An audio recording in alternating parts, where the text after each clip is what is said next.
Right. Excellent. So we are live on Facebook now, Scott. So thank you so much for coming along and chatting to me today. So in case you don't know, I'm sure most people on our page will know Autistically Scott, because you've done some brilliant webinars with us over the summer, some well, over the year, some lovely ones, and we're always chatting online. So you've joined our team now as a trainer, so we said we'd celebrate by talking about what it is we do. What is this autistic training? Because it's not the same as autism training. Definitely not. We're not teaching people how to cope with us or how to, teach us empty vessels, everything. Definitely not that kind of stuff, or how to redirect this and that. So I suppose one of the first questions was like, well, what do you do, Scott? Like, tell us what you do, and then I can. Oh, it's like a growing list at this point of things I do. But yeah, I locally where I'm in Scotland, I deliver training sessions. So as Evaleen says, I tend to call it autistic training. So, we sort of differentiate, like you've got your autism training, which is usually by non-identifying, non-autistic people who deliver that. Then you've got those of us in the autistic community, where our training, our sessions are based on our own experiences of our communities and just all our internal motivations, what drives us, rather than people making external assumptions about our needs and who we are. And that's always one of the key points I highlight in my introductions to sessions. So I also deliver various sessions to schools, charities, get quite into a few different organizations recently here, which is nice, and obviously linked in with awesome training now in Evaleen. So I just really quite blessed to work with so many lovely people that are just really nice, which feels so refreshing for a change when you encounter people who aren't so open or as genuine as some of the other people in our community. And yeah, I just have great fun. It feels, we always say it feels quite weird, quite odd when we're going out there, just educating about this stuff, because we're not talking or discussing like this separate entity. Like, I rarely use the word autism in my sessions, just talk about how we live, breathe autistically, and autistic ways are just human ways, it's human needs. So yeah, those are just some of the main principles I have about what I do, and it's a wild ride, quite a journey. It's a wild ride. It is, for sure. And it's nice to be kind of on this side of it, where at least now more and more people are, a lot of ice is broken. Like, people are like, what? What's neurodiversity? Whereas now more and more people are coming to sessions. They know what neurodiversity is. They might know they're neurodivergent. Like, that's happening as well. There's like so many more neurodivergent people just like hopping up to sessions, and it's brilliant, because for a while, you'd be delivering training and you'd be like the only autistic in the village, or well, like, you wouldn't be, but the other people might know they're autistic. Oh, yeah. I've had that. I had that a few months ago, where there was a person at one of my sessions who, after was saying to me like, oh, you're the first autistic adult I've ever met. And I was just thinking like, no, I'm not. But to them, first one they've probably seen in this area that's went out and done like training sessions, events, so it's just there's such a need for that, more and more people in the community just to deliver these sessions, and hopefully are treated well when they do so. Yeah, and that's it. And look, when we need people, lots more people who are more marginalized than you and me in our community doing this kind of thing. And I suppose, like, that's what we need to see more of, and try and highlight other voices and as well. There's a lot of work to be done around that. But like, as well, a lot of us are just kind of small operators, or just kind of doing things ourselves. We're just getting up and going. It's going to take us another while to build, but yeah, it's really exciting. And I suppose, like, I think that's why we kind of clicked. I suppose that's how we met. Well, met. You were like commenting on stuff on our page. We were having these conversations. It's how I met lots of people, actually. It's lovely. But yeah, we were just having these conversations back and forth, and I was like, well, Scott, will we do some webinars, or what we do? And then we got chatting, and it was lovely. So it all kind of came from there. but like very similar, you know, like, I mean, where I don't talk about autism if I don't have to. Obviously, we must use that word sometimes, but like I talk about what it's like to be autistic, the autistic way of being, Yeah. living autistically, parenting autistically, all these kind of terms that are confusing for people who like think autism is a medical Mm. condition with deficits. They're like, what? What is all this stuff? So there's quite a leap for some people, and I suppose yeah, for us more and more I think we're going way more into the neuroaffirming area. Like a lot of, we've got like 4 big CPT courses and a train the trainer course now for people who want to work with parents, and it's like people who are already on that journey, because Yeah. it's very different when you're kind of starting breaking down, dismantling medical models like that's, and we do that too, but I just feel like there's just, it's great. There's more people now looking for neuroaffirmative Mhm. support, the Mhm. neuroaffirmative ways. And we're like the how-to people. It's like, I know I can't do that anymore, but I don't know what to do or how to change. And that's where like Right. awesome comes in. We're like, here, Yeah. here's how you do. We have it all done, all of it. We spent the last 10 years doing all of this. So yeah, it's nice to kind of be at that stage as well. Absolutely. And it's about just like that neuro-affirming practice approach, just about validating people in our community. It's not like we're coming up with these really complicated, highly expensive programs that cost hundreds, you know, it's pretty simple stuff, how we, you know, just reflecting on things and reframing and changing, yeah, how we go about things.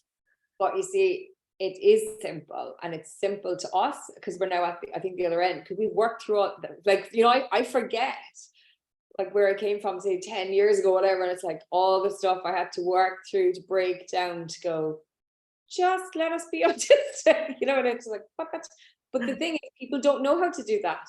Right, People do right. not know how to just give an autistic child autonomy, respect, to let them play autistically, Yeah, communicate autistically, be in this world autistically. People don't know how to do it. It is a new right. concept to so many people, and that's the bit. Mhm. Yeah, it's really simple. It's like just let the person be who they are. Is the simple message, but it's like literally this block that's there because of society, because of the autism idea that people have. And then also, yeah, like just the behaviorist society that we live in with ridiculous expectations on all of us, and especially young children, you know. So, yeah. Tell us why you do the work. Like, why did you start doing this? Well, when I first started like working in various organizations, like just supporting uh disabled people, autistic people, through that there was a lot of sort of induction training you would get, or like guest speakers might come in to do a session. So there was quite a few sessions on autism, usually by people who had a title like of being an autism specialist. So I just kind of get bored eventually of going to those sessions, and just really became eager, motivated to go and, you know, do my own sessions. I've been quite fortunate where there's a local charity where I live where I got an opportunity there to be a part of a training team of like all autistic staff. So that was a really good opportunity just to develop those Wow. public speaking skills and how just how you present things, because there's, you know, so much like learning I did years before that, and it was just how do I, you know, put this together into something that's coherent, that makes sense and is, you know, going to be impactful. So that was just a really great opportunity to do that. And then about the end of last year, I was just getting all set up to run my own training consultancy. And as I said, I don't think I've really stopped to pause for a bit and go, like, how did that happen? It's just kind of went where the first few months of this year were very quiet, not a lot going on, just very light stuff. Was doing a couple sessions for free to some small charities just to kind of get out there, see if anyone wanted me to do a little talk somewhere. And then, you know, we just linked in, I think it was January actually, beginning of this year. And we were obviously just commenting on our Facebook pages. Then you had dropped a message or an email, and I was just thinking, like, did they get the right person? Is there another Autistic Scott out there, you know, that Evaleen was looking for? So I was like, oh, just couldn't believe it, because I had, I'd watched, bought some of the on-demand awesome training webinars and stuff, so I was quite familiar with your work anyway. But yeah, we just had a Zoom, then I had 3 webinars later. Now I'm on this team, so yeah. Oh, it's so lovely. Awesome. Yeah. But it is, but it's important, I suppose, like that.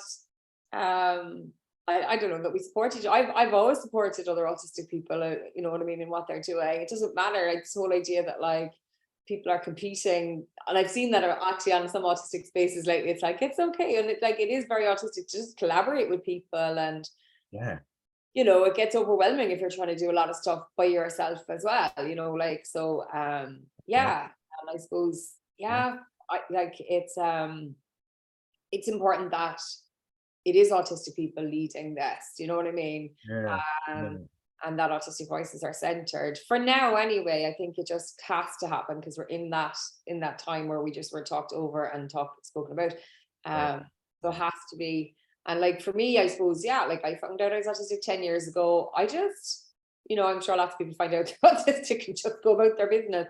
But I was like, I need to know everything. And like, the more I was linking in with like the autistic community and activists, and I was just like, and there wasn't as many as there are now. Like 10 years ago, it was like you kind of knew the few people who were on social media, you know what I mean? Like people who were doing stuff. So it was probably a good time to kind of come on the scene and join the community as well. I got to know some brilliant people who definitely directed my work, you know what I mean, who definitely influenced me and definitely supported me as well. I wouldn't be where I am without, it's really important, I suppose, I say that, you know what I mean?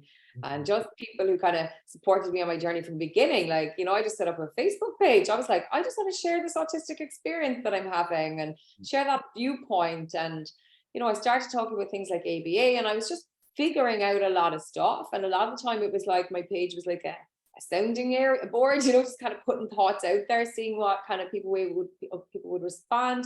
And sometimes it was lovely and supportive, and then other times it wasn't, and I was like, that for me was like I just know now there was so much anxiety involved. I just wasn't able to handle it at all. But at the same time, it actually kind of led me to where I am now, because the quest it's that double empathy block. It's like, but I'm saying this, why is this person hearing this? Or, why is this person still thinking this? How can I explain this in a better way? And that's, I suppose, what I spend a lot of my time doing as a trainer, is like, how do I explain this? How do I get this person over this hurdle? How do I kind of work through this double empathy issue? Even if like I have 25 people on a course and everyone gets something, and then like there's one person who's like still at the end of it, I'll go like, okay, what can I do next time to get all those people over? And I know everyone's coming from different places and different journeys and different influences, but like, I think that's what it means to be a teacher. It's like you just help people come to the realization of things themselves sometimes. It's definitely more of being a guide, isn't it? Yeah. Like, you can guide people, absolutely. Yeah. I guess another key point that got me doing this now was I had attended Autistic for the first time last year, and which is this big like autistic-led conference / retreat down in England. So that was like my first sort of full experience of being like immersed in the community, and you just sort of saw how people were naturally like able to drop their guard. They were able to stim freely, walk barefoot on the grass, on the floor, just be themselves really. And just the way, you have that, you're just in sync with other people. Those conversations, interactions are so much easier. You just bypass all the small talk and stuff and just get to chatting to other people. And it was through that, like that really helped me, I guess, feel a bit of a boost in confidence just to start writing a blog. So that's how I started the like Autistically Scott like website, just as a blog initially, and wrote about Autiscape, and then just started like writing other random blog posts about things that would come up. And I guess it would be like that sounding board. There was maybe a couple people that were following the blog, and they were reacting, liking the posts. I guess I had some audience to start with, but yeah, that was a really good way I found to start to enter the community in a way. Then just the page began like around last Christmas time, just as I was getting set up to actually go independent. But yeah, just that experience of connecting to our community members was like so wonderful, and yeah, really life-changing. It just like opens everything up in a huge Oh, way. yeah, like huge life change. And like, I suppose, like, because someone did ask like how it all started as well. And it's like, for me, it was just, I had no notion to do anything. It was just like Facebook page. Didn't Right. really understand how Facebook worked a lot of the time. I was just like, here we go. Let's just put this out there. And then I suppose as well, in the meantime, I've been working with kids for like, I don't know, 15 years at that stage or something, and teens, like as a speech and drama teacher. So it's very much about presenting yourself and communicating and all the kind of stuff that goes with it. But my focus was always like on the confidence side of stuff and making kids feel good. And I've only realized lately how much attention I pay to children. Like, like if there's a group of children, say in a class or whatever, I'm not teaching kids right now, but I'm helping out with something. And it's like, oh my God, like I'm watching them all the time, like, because you see the signals. Because I say that to people all the time, I'm like, but you can tell if a child is anxious, you can, and it's like, yeah, you just have to really look at them, like I really do. So, anyway, I designed like a communications program, like, and then I was like, oh, social skills is the buzzword. I better call it that. That's what people were looking for. So that kind of started. I did that with kids, and then I suppose I just went out there, like with very little experience working with adults. I taught children and kids, teens for a long time. Adults are a tougher audience, and yeah, just I suppose started training people in the stuff I was doing, And I always say as well, like, it's not like what the work I was doing then is definitely not the same kind of area that I'm doing now around social communication. My own understanding has changed, and my own self-acceptance and level of knowledge and all that. Like, so it's important that people, I suppose, Mhm. keep evolving. But yeah, it just kind of started. I just kind of went out and did it. I just like booked a hotel, rented a room, advertised this. I'm gonna do like a day's training, and I just started doing it around Ireland, and I loved it. And I love meeting people despite stereotypes. And yeah, I just started doing that. And then I suppose in 2019, I'd organized some talks as well, actually in Cork. Even before I said I was autistic publicly, I was meeting all these other autistic people. So I was like, let's organize an event. So I was like the organizer, but I was like the autistic people. And like, so it just got, so we started doing that actually really early on, pretty like, I don't know, probably like a year after I found out I was autistic. And I organized an event as well, the Walk in Red. I like to go big, Scott. It's small things. I'm like, take over the world. I organized an event just in Bandon, like where I'm from, where I'm living, and it was like there was an online Walk in Red.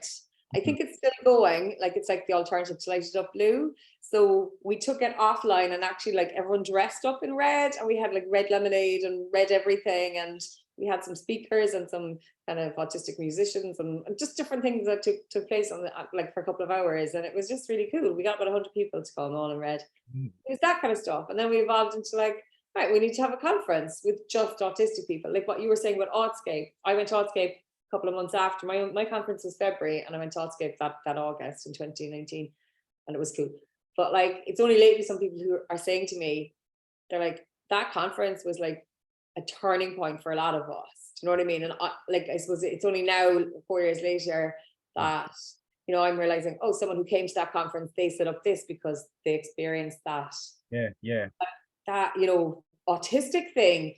And yeah, so it's, yeah, all these things are like having knock-on effects for everybody, and it's really, really cool. That's that like a key thing for you as well, I know, is like collaboration. So just like, linking in with other people in the community, because the past few months I've found that I've like learned a lot just through working with other autistic people, autistic professionals, and you get to just meet so many people that maybe focus on particular areas or topics, and you obviously learn from them. But a lovely thing as well is when you go out and do these sessions, you feel like, there's that sense of belonging, and you've got this community, this network, and you get to just go, oh, I know this person or so and so that has a great resource, or they do like lovely videos about this thing, and you get to just signpost people to those that you trust and those that are like neuroaffirming, that are going to help validate young people and adults. So yeah, that combination is just amazing. And what's amazing is like just the amount of places and people you can now signpost people to. I'm like, here are all the books that came out in the past few months from autistic people. Like there's this, like so many parent, resources for parents, for schools, for whatever, for different groups that just weren't there maybe 8 years ago or 6 years ago or 5 years ago. Do you know what I mean? There's just so much there now. It is amazing. And I think as well, like, I suppose I like many autistics, I love learning. So you're kind of learning all the time. Like I had to learn this. I didn't understand trauma. I didn't really understand anxiety, even though I obviously experienced both of them. But it's like, because I had to teach the stuff, I had to go away and learn it. Like we ran webinars for like 3 years on like Right.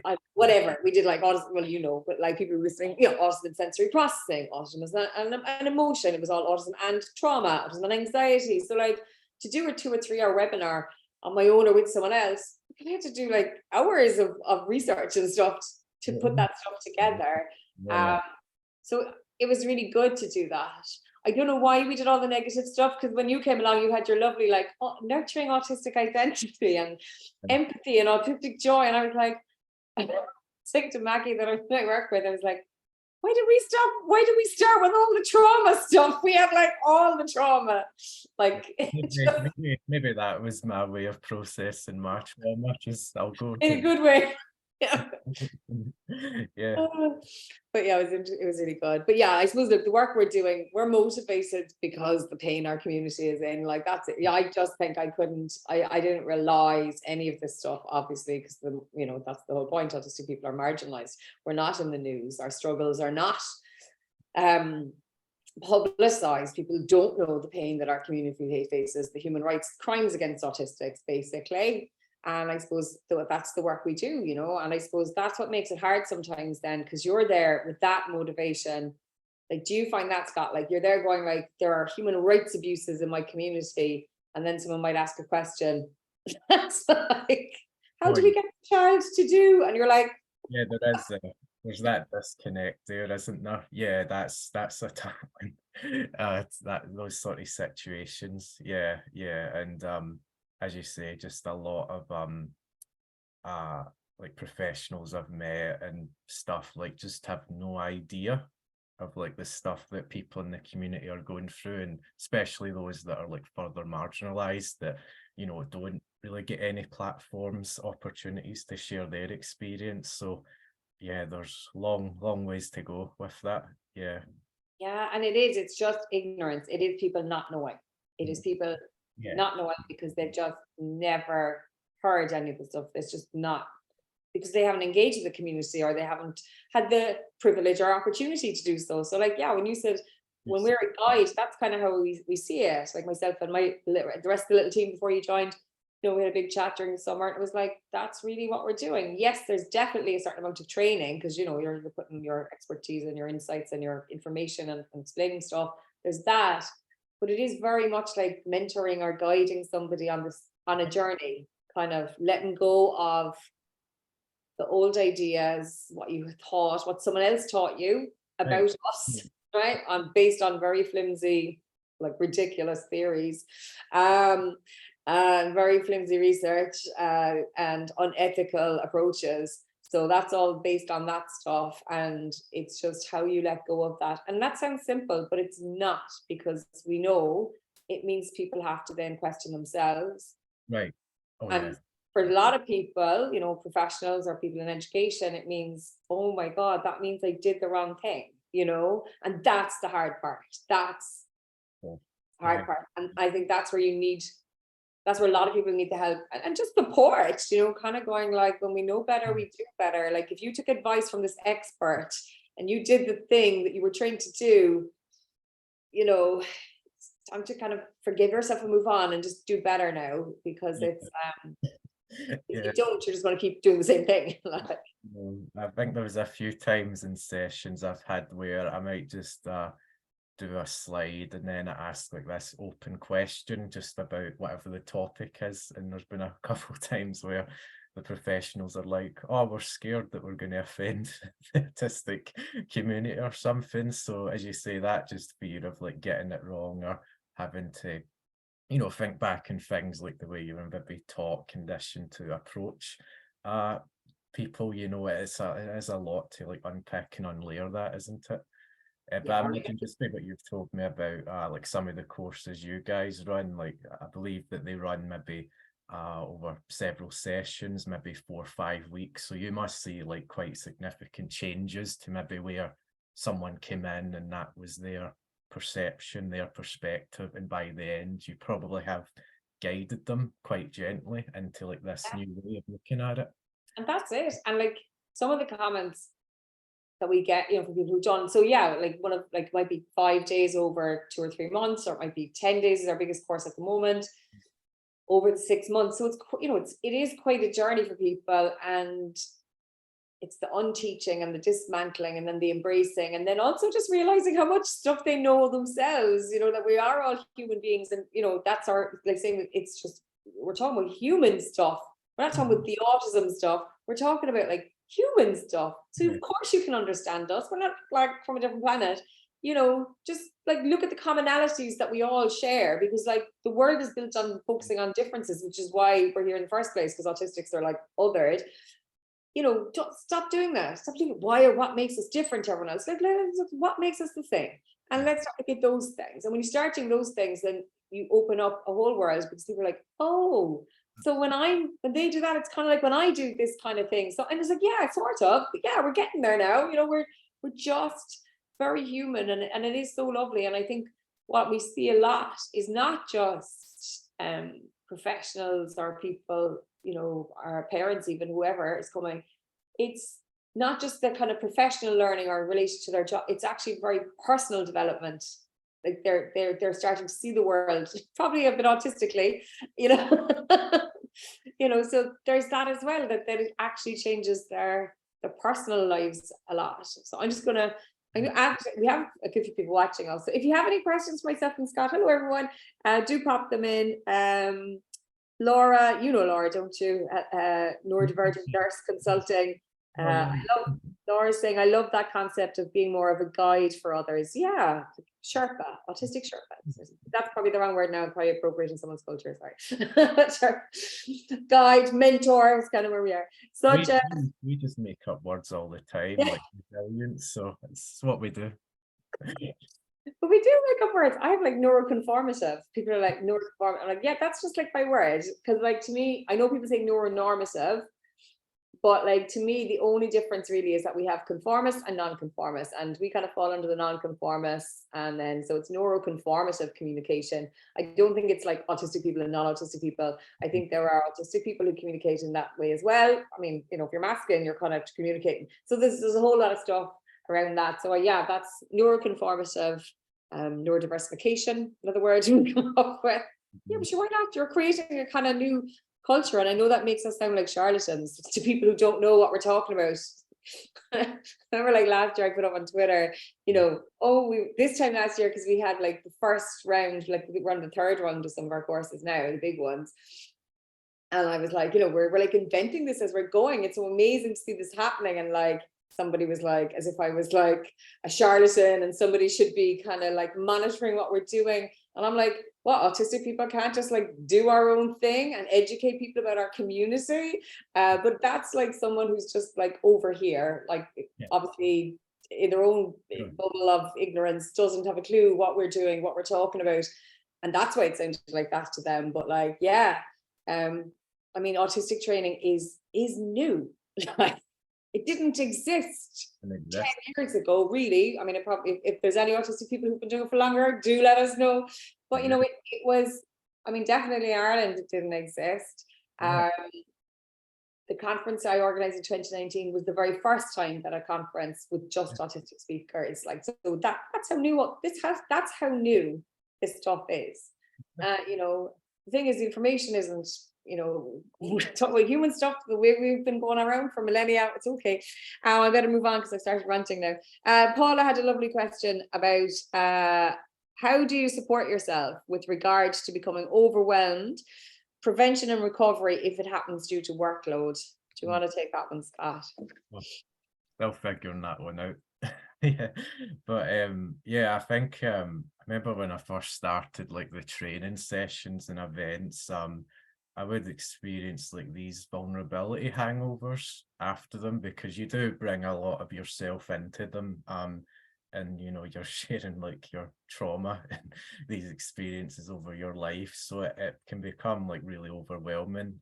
So that's the first like few months of you know, doing that was quite tough, quite taxing, but I think you know, over time I've been able to just kind of uh feel a bit more at peace with it and like sharing things, although there's some times where you know, I'm quite sensitive to the energy in the room, so if I'm going into a session, you know, it's maybe even just my perception of that energy, but if it feels almost like quite a low, flat energy, I don't feel as comfortable to share too many things about myself or like dive as deep. I might just be like, oh, this is where I am, so I'm just going to focus on this stuff today, make it a bit lighter, you know, rather than like overextend myself. That's been like a very intuitive thing where it's just trying to pace myself and, you know, have my own like boundaries in place, and as well as with like the actual like creating sessions, designing slides, making content. There's a lot of times where even now it could be like, oh, I've got a session book scheduled for tomorrow, and I'll look at it the day before and go, this is awful. And I just like want to change everything or re-edit, redo it. There's that like obviously perfectionism element that comes with that, so that can be tough as well, like take up a lot of energy. But I guess the more I've done it, you know, or constantly reviewed content I've made, it's just try to get to a place where I can accept that it's not going to be perfect, and be okay if I do go out and make mistakes, or if like I feel, oh, I didn't do that session as good as previous ones, but yeah, just really through practice, the more I've done it, I feel I've been able to switch off a bit more at weekends, whereas before I was doing a lot of editing like Saturdays and Sundays just to try get things to a place that I felt they needed to be. So yeah, it's still quite a learning process with that one. And but yeah, the big one about the energy thing, just been very careful of how much I give in sessions or just anything that I do. Yeah, that's a huge one. And like sometimes it means saying no to work. Sometimes it means you have to mind yourself and just say no. Or sometimes like we'll get an inquiry and it's just like so obvious that like they want a 2 hour talk or something, but the way they've worded the question, like manage autism or something, and I'm like, no, because I can't, like it's just Yeah, going to be like that. It's going to be exhausting for me. I'm going to walk away going, ugh. yeah, just too rotten. You Yeah, know, and people would be like, yay, we had our 2 hour talk now, we tick that box. And it's just so, because we're there to change lives, you know what I mean, to get right. like change a system. And you're not going to do that with a 2 hour talk, you know, like let's get real. So I think, yeah, but also then there's times where you're like, right, well, I could make a difference. I could, like, you know, one person, and it very much, for me, it depends on my mood, I'll be honest. I say it's not, but my energy levels. But like, you know, you mentioned that energy in the room. I think we are very good at picking up an energy in the room. Like, and I think, but like, I think that's why I like kind of having that bit of banter with people in the beginning, kind of bit of rapport, building up something. Yeah, Uh, and yeah, like we do share an awful lot of ourselves. I didn't realize it, like, but you're kind of, you know, you are sharing an awful lot, you know, and it's really important for anyone listening who's, you know, starting out this journey, you know, like just share what you're comfortable with. And if someone asks you a question, you do not have to answer, you know, like you don't actually, you're not obliged, because it's the whole people pleasing thing. It's like you end up answering this question and then you kind of come away feeling violated because you're like, I actually didn't want to answer that question at all, but I felt I had to because I was there as a trainer, or something. You kind of justify it in your head. So like, I think I've been really lucky. I've got like met amazing groups and amazing people. And, you know, I mean, sometimes, you know, you don't always get the response from people, but there's always a mix, thankfully. But like early on, I had 2 very bad experiences. Like I had panic attacks, like for a couple of days after one session. It was so bad because there was just, and now I know what it is now. You know what I mean? It's like, it was ableism, it was discrimination, but I was just like, what is this? yeah, it was just like I had half a room of people, I don't know, 25 people, and there was like half of them kind of were from the one school or whatever organization they were from, and it was like a lot of non-speaking kids, a lot of behaviors. They wanted a magic wand, and I suppose that for me is like when I leave, I'm like, what went wrong? They wanted a magic wand. That was the biggest learning for me, that people are just sometimes waiting for you to go, if they do this, you do this. If they do this, that is not how human beings work. And that's why like things like ABA are so favorable, because like, here's a little operation manual for this human being and let's turn them into a robot. And that's why it's kind of appealing, because it means less work. Whereas we come along and we're like, well, you have to be a detective. You have to figure out what's going on in that child's environment. You need to understand this. You need to learn how to communicate autistically. You need to adapt. There's a lot of work involved. Mhm. So yeah, it was quite kind of, I got the like, but you look so normal. I got like all the comments. Do you know, like all the comments? I Yeah. got them like all at once. Oh, God. Yeah, and I suppose like that, you've masked all your life, so you're just like standing in the room, just going, I just need to finish this, and I just need to get out of here. And then it was like, whoa, yeah, like really bad. That was like the worst, and I haven't had any situation like that since, because I think that happened to me, and I just made sure this is not happening again. Right. And Yeah. yeah, so then and then there was one I left like in tears. That was another one. This is not happening to me again. And that's, I suppose, it's probably the way I've learned. It's probably not the best way to go learning, but it's what I've done my whole life. It's like learn from experience.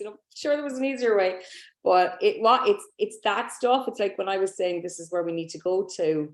It was kind of like, oh, that's a bit of a pipe dream, and I was like, or a vision maybe, but it was because what I was saying was just so alien, and because there was so little research out there. So like the Crampton research wasn't done. I couldn't say autistic, do you know what I mean? So I was saying these things with nothing to back it up. Mm. So it was like, it was hard. So then it's like, thank God there's so much more stuff coming out now. But like, yeah, I would just say to people, start like, mind yourself. And like, I suppose what I started doing, and it's actually really good, is I actually start off with like, what is autism? So then I get like, everyone's like, so I know where everyone's at before I start. Absolutely. Yeah. Yeah, it kind of came as a protective thing, but we use it now in lots of our courses, because it's just really interesting and it's really good. You get to see where everyone's at from the beginning. Usually if I'm at sessions that question's asked, someone always just says social skills. Yeah. Okay.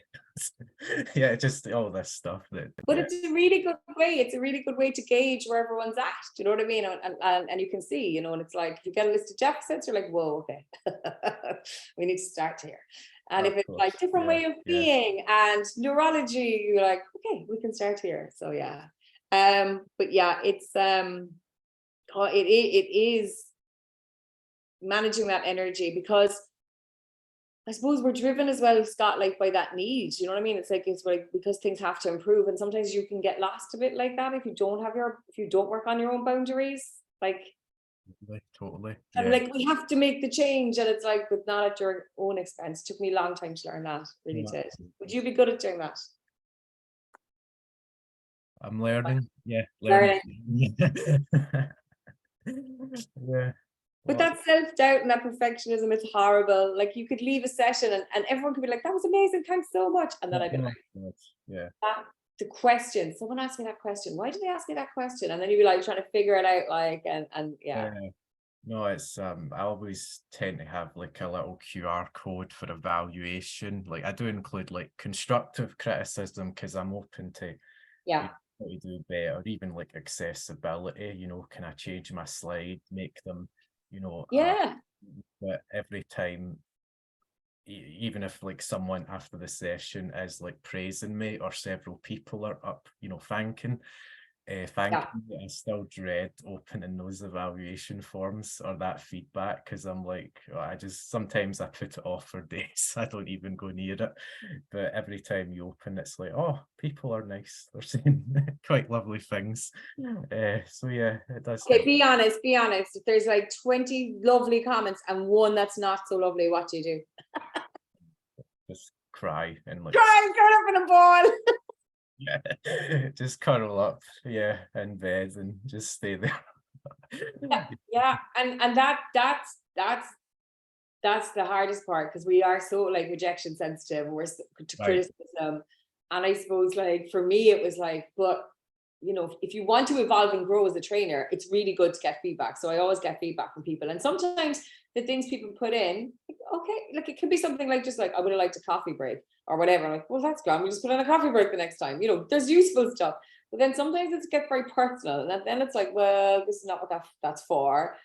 But then also, there might be something someone says, and this is kind of how I use them now, to kind of, someone might write something, I'm like, I use it for well, how do I work this double empathy problem the next time? Because the comment that they've made shows me that they didn't actually understand what I was talking about. Do you know what I mean? So then, instead of taking it as a criticism, I now take it as a learning. But it took me a long time, a long, long time. And it is about self-care, because if you look after yourself and you have those good boundaries, and like, I suppose, yeah, even for me, like back months ago, I was like, this work is really hard. Like, you're going into spaces that are not friendly to autistic people a lot of the time, Mm. um, Yeah. you Mhm. have to protect yourself. Like, so like, I think what you were saying, like having that other people, like community of people, or like, I'm lucky, obviously I have a little team, we work together, we can, but like, we're getting better kind of supporting each other as well. But it's just, Right. yeah, you Right. can't. Yeah. Yeah, I agree. It's that because just when we're all living different places, and Yeah, in our like own areas, we're going out and just saying all this stuff, presenting all this information and ways of doing things that are quite foreign to a lot of people. It's very new, so you never know how people are going to react. You might encounter some resistance, hesitation from people. Like so there's always that sort of thing that goes into when I begin a session. But this year I've thankfully worked with like a lot of groups and organizations that are open, some that have invited me back afterwards to yeah, some of the events. So it's really lovely when you meet those people who are just really looking to understand like our community and just what yeah. how do we those ones that are really into just working together. Yeah, and I think the people who realize it is work. Do you know what I mean? It's not like an hour here or there. It's like, it is actually continuous. It's collaborating. It's learning more. It's evolving. And that's, look, that's, as I say, we're lucky to have those positive. We wouldn't be here otherwise. I don't think we can still be doing it. um, Um, do you know what I think for me as well? It's important. Like when I started out doing all of this kind of stuff, like there was the Autistic Cooperative. I think it's still there. It's like a Facebook group, but like it's not as active as it used to be. But like there was Kieran Rose was running it at the time, and I think maybe John Greeley involved in that too. I hope I'm naming the right people. Definitely Kieran. But like that was a massive support, because like there was no one else. It was kind of like, you even to get like research on stuff that was coming up, or it was, yeah. So like, I suppose it's just the community has been supporting each other really through all of this in different ways. Yeah, it's just important to acknowledge that. I always think we're standing on the shoulders of giants. That's oh, what we are. We couldn't be doing this if we had to start from scratch. Um, do you ever feel, oh yes, this is another question. Do you ever feel a sense of fatigue in sharing about yourself as an autistic when training? oh yeah, I think yeah, even now that's something where when I'm like actively doing it, I might not even notice it, but it might be like later that day, the day after, where you'd sort of feel that. So that's again, I guess, another thing about the boundaries bit about, I've found that if I know I've got those events scheduled, like I make sure there's not like another, say, consult that's going to happen soon after that. Try and give myself some downtime just to kind of recover, and not like even do emails or any admin stuff like that, but just a couple hours or whatever I need really just to come down from that really, because it can be exhausting, and yeah, Yeah, quite training as well to us when we're out there doing all this. yeah. I mean, Yeah. don't do what I did. Wait till the pandemic comes along. Wait till you're Yeah. trapped in your house, and then talk about trauma once a week. Like, About that's what 500. I did. And then wonder, why am I getting a bit depressed? Why am I getting so down? Well, I'm talking about trauma. Sure. Yeah. So yeah. Whew. Yeah. Um, yeah. we are quite vulnerable, and I think that when that's, and I think I've been in such beautiful spaces where that's respected, and then other people are vulnerable and other people are sharing. That's quite magical when that happens, and it's fun. It's really lovely, and it does happen a lot of the time. I think when people respond and to that vulnerability, like I'm sure you'd have that experience where people are quite moved sometimes, like, you know. Yeah, yeah. Yeah. No, it means a lot as well when you get those that really appreciate that, like, you know, that I think those that do see, you know, the amount of like emotional, cognitive stuff that goes into educating people, you know, it's from that lived experience. There's just so much more depth to it. Yeah. Yeah, and like it is emotional. Mm. It is emotional. Like, we're not there talking, as you were saying at the beginning, as about a subject, this autism thing. We're there talking about our community's experiences. A lot of time, I mean, you go to schools, you work with parents, you hear the stories the children are going through. You know, it's that stuff. You know, it like it is emotional. It's not, and our own experiences obviously as well. But like, yeah, it's definitely not the same as somebody who's declaring themselves as an expert or a specialist because they've worked in the autism field for 20 years, which usually translates to I know nothing at all, to be honest. In my own experience. Anyway, unless they've upskilled lately, you know, it's kind of like they're talking about something from the 1950s. Yeah. How do you manage processing processing differences? Oh yeah, as in like processing speeds, processing differences when doing live question and answers or training on the spot when people ask you like an unexpected or difficult question. Right. Yeah, I mean, certainly when I did like the more online sessions, webinars, it was quite jarring where I went from like in presenting mode, didn't really have access to the chat. I was just full screen, then recording webinar would end, then you come out and it's like, oh, where am I? Like, who are all these people? And I think I had that experience during the first webinar I did with yourself where I went from presenting, then it just became a chat with Evaleen. So Yeah. quite a weird experience with the online one.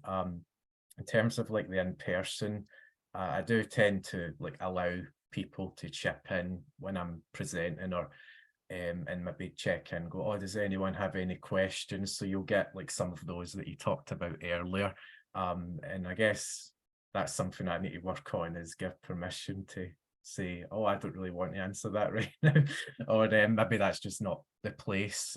Because if you're on a topic, a specific thing, and they're maybe asking something completely out of that, it's obviously then you need to break down all these things and explain various aspects. So for like time purposes as well, I might just limit, how I answer questions during. And like with the in-person one now, I find that people are just a bit more uncomfortable or more comfortable if you just hang around for a couple minutes after you've done the session, and they can have just a little one-to-one conversation with you, and that feels just more meaningful rather than like them asking a question and you're talking to them in front of like 30, 40 other people. So that's a way I sort of manage that, but definitely the having those limitations, I guess, of like, when you're given those questions quite abruptly that are just out of the blue.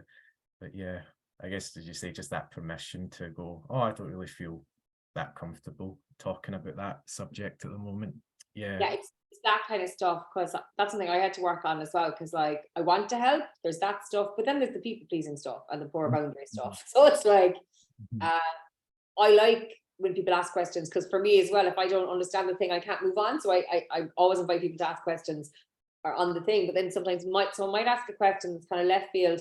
And then also, that you're going to have to spend like half an hour nearly drawing a diagram and breaking down like what your answer is. And Mhm. sometimes I've tried to answer people and it actually kind of like, they're like, but you didn't answer my question. I'm like, I can't take you from where you are to like the actual answer, like why this child is doing this thing and all these, you know what I mean? Like, can't explain trauma in like 5 minutes. So like, yeah, there's that kind of stuff that goes on. But I think part of that is actually, yeah, is our own boundaries, isn't it? Just going, Right. Yeah. actually, yeah. And also, definitely, like in the beginning, I suppose because this is new thing, like autistic people, you know, guiding people in how to engage with our community respectfully. It's kind of that there was that imposter syndrome kind of thing, you know, because people are like, are you a therapist? You know, because you'd have to be a clinician to understand autistic people. Obviously, you couldn't just be autistic. So, like, you know, there was those kind of things that played into then imposter syndrome, self-doubt, all the trauma responses.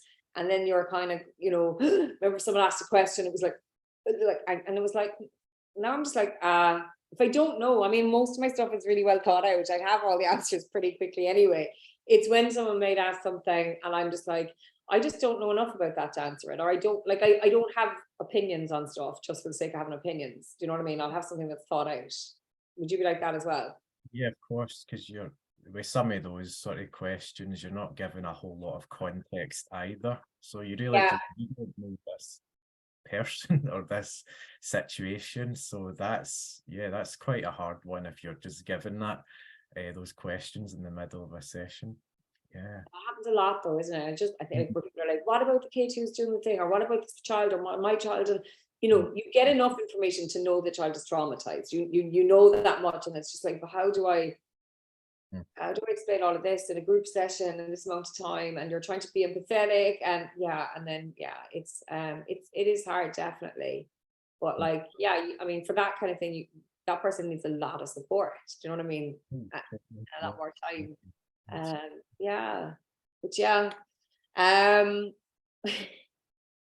Our last question is from our friend Adrian over at NT and an ND World. I wonder where this is going. What question could it be, Scott? The question is, and people who don't know what Brazilians is, we will explain it to you, but our question is from Adrian is, what is Brazilians? Some of you who might follow any of us on social media might be seeing these Brazilian comments around the place. Scott, do you want to tell the story? Oh yeah, sure. So the last webinar I did with Awesome was just about nurturing autistic identity. So after I presented, we had a little Q&A bit. I was just sort of coming out of that mode and then reading through the chat, and someone left I think it was just a general comment about, you know, their kid been told, oh, they need to build resilience or something. So I had said like, oh, there's my trigger word. then, and what was it you said, Evaleen, at that point? I thought so I was like, Brazilians? Why is Brazilians a trigger word? What does Brazilians ever do to you, Scott? Oh. Yeah. So yeah, and then from that we created resilience/resilient. So we use that like very just in a lot of comments and just in a nice funny way. But right now are we allowed to say that we're actually like exploring what that means as a concept, resilience? We watch this space is all we're saying right now, Scott. That's all we're saying. Yeah. But we are working on our own resilience. And massive studying going on in the background right now. Yeah, we might be coming up with a Brazilian plan, maybe.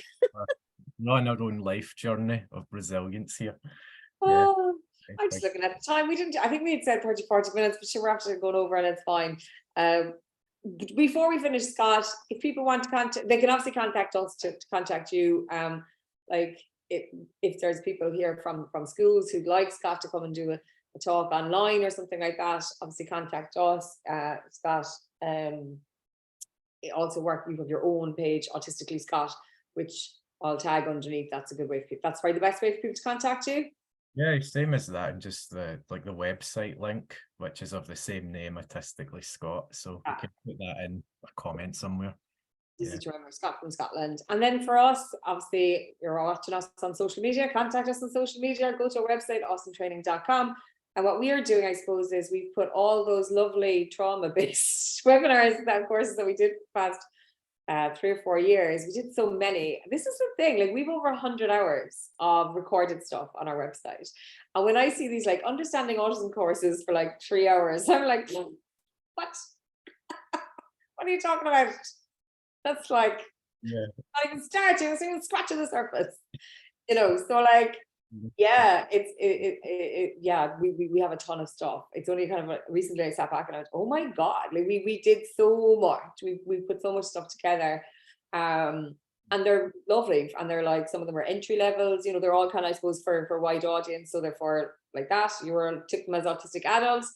They're there for parents, for schools, for professionals, and if you're starting this neurodiversity journey as well, who might be just watching this going, what are these two people talking about? Brazilian and living autistically, it makes no sense. Yeah, so we've put them into lovely membership packages, which are really good value. And we also have like a monthly session. It's monthly at the moment. We might add to that, where people come and have a chat. It's a really lovely supportive space. And like even me, I'm really enjoying these things. We have another one for people who've completed our big courses, CPD courses. We meet once a month as well, and we have a Zoom, and it's just really lovely and supportive. And I think it's really important that we do kind of, you know, work and build this community, because, you know, it's important that we support each other, because it isn't easy sometimes, you know, let's be honest. And it's not easy for the professional, whether it's an SNA who's done a course with us, whether it's a speech and language therapist, psychologist, whoever, you know, particularly if they're working within a system and they now have the awesome knowledge or the Autistically Scott knowledge, and they're like, how do I, that's such a huge question. How do I now go against the system? How do I start trying to educate people around me? And how do I, so that person also, like that person needs support, because they're also trying to change things. And that's how stuff is happening. We're all, you know, so it is a really lovely community. And as is our, you know, so everyone we chat to on social media. And yeah, so do you want to say anything else before we finish up, Scott?